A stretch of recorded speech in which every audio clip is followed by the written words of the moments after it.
Hello everyone and welcome back to Let's Play Donkey Kong Country 2 Diddy's Conquest.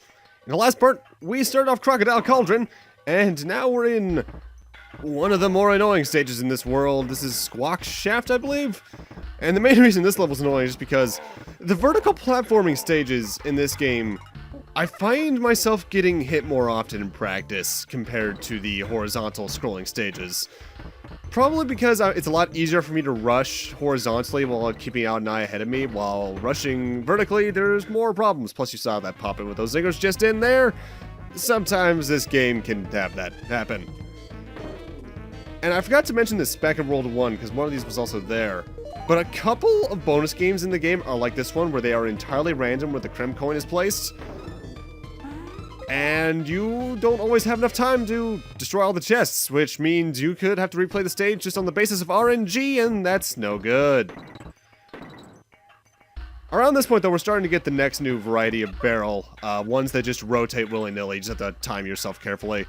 Just like, those were in the first game. I recall them being in the ice level that everyone hates that I can't remember the name of. And there's a good example of what I was talking about earlier, where a lot of the Kong-specific barrels are, for the most part, just there to get, like, some banana coins or extra bananas or extra lives. Very few of them take you to bonus games. I can only think of maybe 2 or 3 off the top of my head. So we want to head to the left and team throw up to that barrel to get to the next bonus. Thankfully, when it comes to throwing one of your partners into a barrel, you're automatically dragged into it anyway. Because I know some games would probably only have it where the partner gets brought into the barrel and you just fall to your death. Some other games would also just have to have you swap to your partner at the last second so you don't get killed too. Thankfully, the physics when getting grabbed into a barrel are pretty forgiving for your partner, so you don't have to worry about missing them too often. You just have to worry about making sure your throw is accurate. And thankfully, especially with vertical throws, you do have good control over where your partner is going when you throw them. There's one level in particular I'm thinking of where they do one really annoying thing with that. We'll be seeing that later to this part, even. But now, returning from Donkey Kong Country 1 is Squawks, our final animal buddy in the game. And he is both a lot better here, but also a lot worse. Because in the first game, he only showed up in one level as a light gimmick. But now he's a fully controllable animal buddy. You press the jump button to flap your wings and ascend, and you can make that go faster or slower by holding up or down the D-pad. You can also slow or increase the speed of your descent by holding up or down, respectively. Pressing Y will shoot out eggs, and you can rapid-fire those pretty quickly. He's actually one of my favorites to control, but some of the things they do with him later in the game are annoying. Also, hidden banana coins right there. And over here, not only do we have the last bonus for the level, but also probably one of the most in-the-open DK coins if you're trying to find everything. Squawks is going to become annoying later on in the game, don't get me wrong. People who played the game in particular know what I'm talking about. But for right now, he's just going to make things a lot easier for us. He's also one of the few animal buddies that once you're on him for the rest of that section. When you take damage on Squawks, the respective Kong just falls down. You don't, like, lose control of him in total. You need him in order to progress, so they made him work a bit differently than the other animal buddies. Also, I think the Game Boy Advance version tweaked Squawks a bit in terms of control. I think they allowed you to fire out the eggs just a slight bit faster. Not to be noticeable by most people, but people who've played the game a lot can probably detect it. Now, something I've also neglected to go over thus far is that every single one of the worlds in the game has a minor little bio in the manual, and I'll start going over those in the next world, because right now it's time for us to head on to the boss fight of this world. Time for us to head to Kleever's Kiln. Kleever might just be my favorite boss fight in the game, if not second favorite, because first off, he's just a cool-looking sword. This first phase, he's going to fire 3 or so fireballs at you. At that point, a cannonball is going to fall from the ceiling, you throw it at him, and he's damaged. Hooks are going to spawn, and then you just need to get to the other side before he can attack you with his much more rapidly firing fireballs. When you get to the other side, usually another cannonball has spawned, and then you do it a second time, and then repeat for time number 3.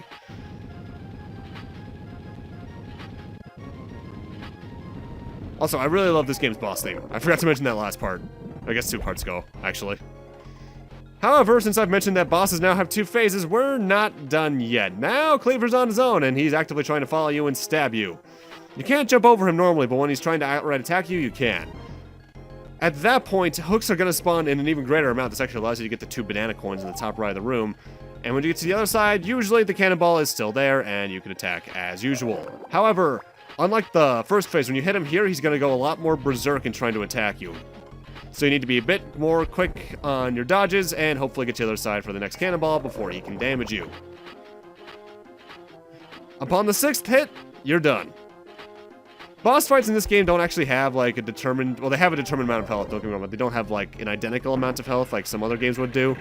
It varies from boss to boss how many hits they take out.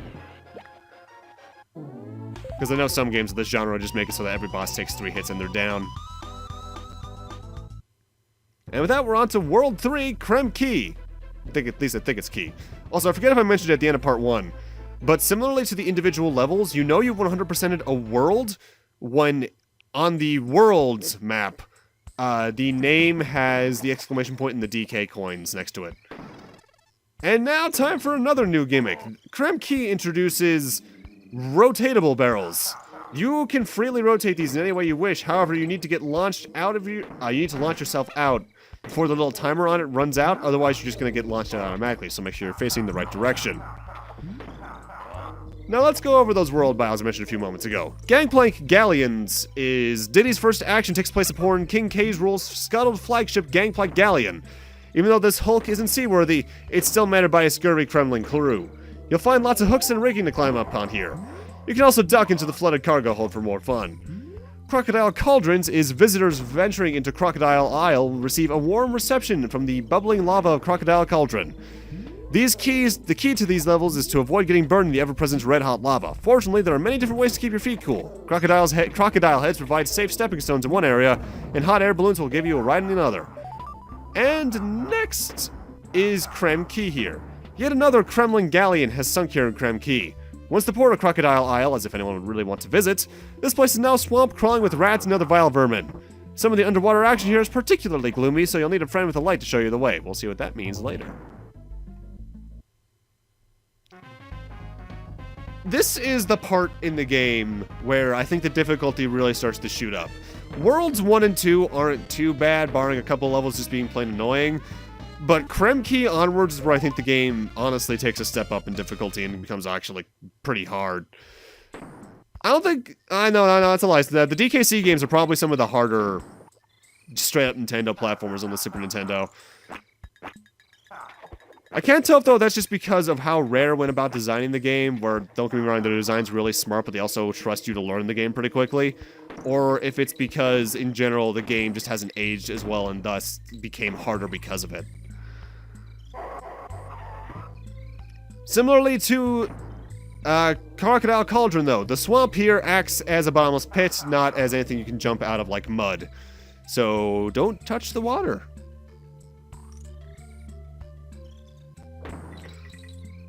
Oh, and I think that's the first death. This is one of the harder letters to get in the game because you really have to trust yourself when it comes to controlling yourself out of the arrow barrel. And it's so close to the end of the stage too, if I'm recalling correctly. You're gonna, in general, also start to see me playing a bit, not worse, but taking more hits from this point onwards. Because, well, the game's getting harder, so I can't get away with going through levels damageless much anymore. Also, you can skip that last rotation barrel if you just shoot to the right and get the Krem coin that much more quickly. I wanted the banana coin. Seeing Dixie do her little victory thing here reminds me, because I was looking at the cutting room floor page for the Super Nintendo version of this game last night.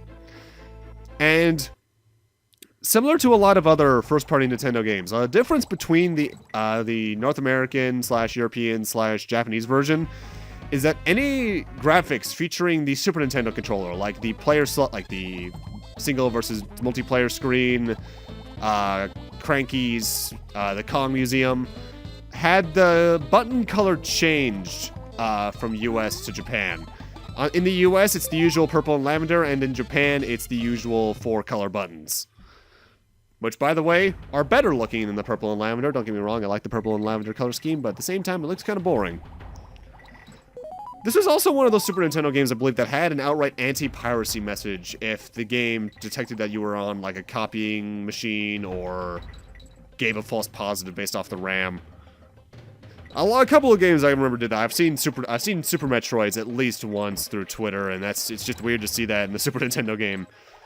But now it's time for the gimmick. This level, I think this is a one-time animal, but I think this guy's name is Glimmer or something along those lines. He's basically the Squawks gimmick from Donkey Kong Country 1, including the little seizure second, where when you move from side to side, when Glimmer rotates, you get a little bit of a bright flash of white screen, and that hurts my eyes in a dark room.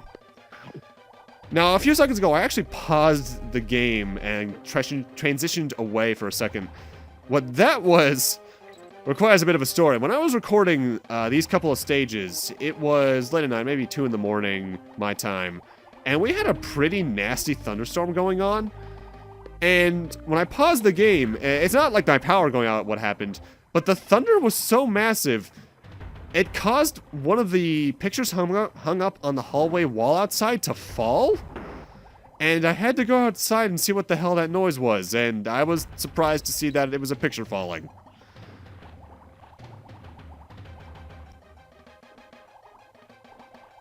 You know, ultimately, I find myself enjoying the water levels in this game less than Donkey Kong Country 1's, even though I think Donkey Kong Country 1's are worse designed, and it entirely comes down to the music, really. Because Aquatic Ambience is just such a good track. And this isn't a bad track, don't get me wrong.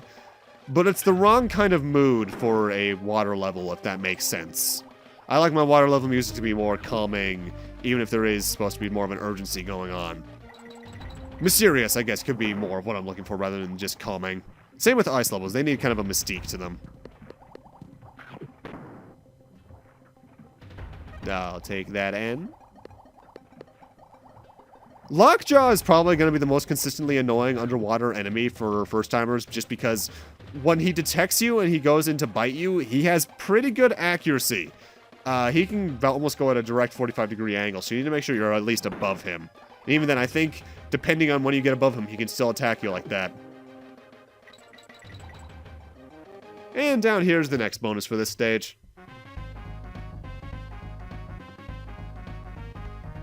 Something that makes this particular level kind of annoying compared to other water levels in the game as well. Since On Guard is nowhere to be found in this level, you can't kill most of the level's enemies. The Game Boy Advance version would remedy that slightly by adding in an invincibility barrel, I believe. But even then, I think this level in general is also just easier in the Game Boy Advance version because they had to wash out the game's graphics due to it being an early GBA game, meaning they had to not have a backlight, or compensate for the lack of backlight, rather. It was just easier to see where you were going in general. Oh, come on, I'm gonna call bullshit on that one. Thankfully, at this point, we're already pretty close to the end of the level. They usually do a good job in pacing out the Kong letters so that the G is usually right near the end of the level. Although there are times later on in the game where, like, say the O isn't even until past the checkpoint barrel in some cases later on. And random revisits the Gangplank Galleon theme, which, by the way, I didn't mention it when we heard it back in part 1, but it's a really good song.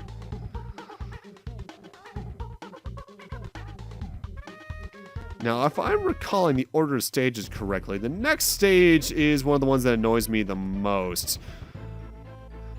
Also, since I see Kong College on screen right now, as I try to find where the hell I can to get to the level, another difference between the American and Japanese versions is that since your first Kong College save is free, the second one onwards costs 2 banana coins. But in the Japanese version, extra saves only cost 1 banana coin. So that made things a little bit easier for you there.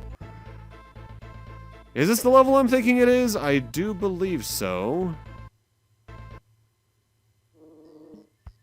Yes, it is. Welcome to one of the most annoying DK coins in the game to get. You need to grab that DK barrel, use it to knock out one of the zingers, carry this chest with you. Well, actually, no, you don't need to do that. This is for an extra life. We need to come over here. We need to team throw precisely upwards to get between these 2 rows of zingers. That took me about 10 minutes. It's not fun. I actually reloaded my save because I died a bit too many times and I just didn't care about reloading at that point. Afterwards, you just need to grab this chest and to destroy all 4 zingers, and boom, you got the DK coin. If I'm recalling correctly, I could just be making this up and thinking of a different game entirely. The way they do the chests in this game is pretty interesting, in that chests that look like they take more than 1 hit to destroy are technically chests within chests within chests. Like, since that one took 4 hits, that was a chest with another chest within it, with another chest within it, within another chest within that chest with a DK coin in it. Think of it like a nesting doll, in a way. Actually, that's almost precisely what it is now that I think about it. This is where this world, I think, really starts to peak up in difficulty because you have such, not precise platforming, but small platforms with enemies you need to platform on to get from place to place. Also, hi again, Squitter. This particular bonus really requires you to learn that you can actually aim your webs upwards. And it also helps to know that, I used to try this on my early playthroughs, you cannot damage enemies with the platform webbing, you need to use the Y webbing to damage enemies. And now this level's exclusive gimmick is crockhead barrels. I think that's the name of the little crocodile enemies on the swamps that we've been seeing, and I think they were even in the lava back in Crocodile Cauldron. This summons sets of crockheads on timers. You need to get to the end of every particular section before the crockheads go back into the swamp and you lose your platforms and will likely die. Thankfully, the timers are usually fairly generous, but if you hesitate a bit too much, you can find yourself losing a life. This level also has something I believe I've talked about briefly before that I'm really not a fan of with this game, and that's the end of level target minigame.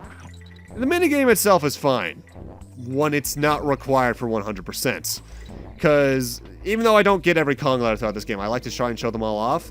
And getting K.O.N.G letters that are on one of these is an annoying game of perfectionism. You saw where it is there, I'm not going to go back and get it, it's not worth it. If this was Donkey Kong Country Returns where the K.O.N.G letters mattered for 100%, I'd be really pissed off. Thankfully, we're not there. And for the most part, you might be wondering, or might be thinking, well, it's not so bad. The K.O.N.G letters aren't required for 100%, so why even complain about the target minigame like that at all? In the one occasion, or maybe even 2 even, where they put a DK coin on that, I have the right to complain about it being annoying and having to replay the level over again like that. Either way, this stage introduces us to a new gimmick in DKC 2. Animal Buddy barrels. These transform you into the Animal Buddy, and you then play as them until you get to an Animal Buddy sign. Any extra barrels are turned into extra hit points there in the bottom left of the screen, and then you just have to play an entire stage as Animal Buddies. And you know what? I really like this concept. In fact, some of my favorite stages in the game are entirely based around being an Animal Buddy. Now, in these stages where you control just the Animal Buddies, sometimes there are minor control differences, like when it comes to controlling squawks along like this, which we'll see later on, trust me. You can fly faster because you don't have the K.O.N.Gs weighing you down. But I don't think Radley has any of those changes. Also, kind of a strange thing in lore that I find interesting. Radley is, well, first off, he's a rattlesnake, but he doesn't have a rattle on his tail, which is odd. But Radley is described as a rebel. Apparently he's from Crocodile Isle like all the Kremlings, but he doesn't like King K.Rool / Captain K.Rool and just went, screw you, I'm going to help the monkeys. And then the rest is history until he wasn't playable in some of in the sequel or anything. I think the only other game he's technically playable in, from my memory at least, is, by the way, it's a really hard to get DK coin there. I'll talk about that in a second. I think he appears as a glitched thing in Donkey Kong Land 3 that you can access through cheat codes or something. Either way, that DK coin there requires a bit of experience to get. The thing is with Radley, is that he has something going on similar to the cartwheel jump / the helicopter spin jump, where, say, if you jump off a ledge and then press the jump button, you can still jump. However, you need to time it carefully, because it needs to be basically his walking jump, his little pogo stick action. that you need to fall off the ledge with in order to jump up. It is surprisingly hard to get a grasp of, especially given that Radley's movement kind of feels odd to begin with when you're not just constantly pressing the jump button to jump over everything.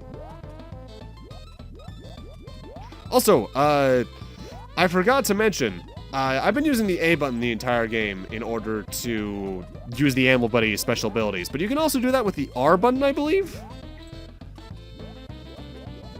Not that it really matters, I guess it just depends on how much you want your hands to be tied around on your Super Nintendo controller. I know some people would prefer not have their hands turned into a pretzel, but I don't really mind because I played Mega Man X growing up, and having to dash jump while holding in a charge shot kind of trained my hands how to do things. The Super Nintendo controller is not meant to have two fingers on it like that. On the face buttons, at least. You're meant to only usually use your thumb. The jump with that cannon can be a bit hard to make because if you don't time yourself carefully, you're just going to fall into a pit. But thankfully, I got it. And that is that stage. But with that, I'm going to need to end this off here. Thank you guys for watching, and in part 4, we're going to be continuing on in Krem Quay, maybe even finishing it. I haven't edited the video yet, so I probably will be. And then we'll be seeing where we go from there. See you guys then.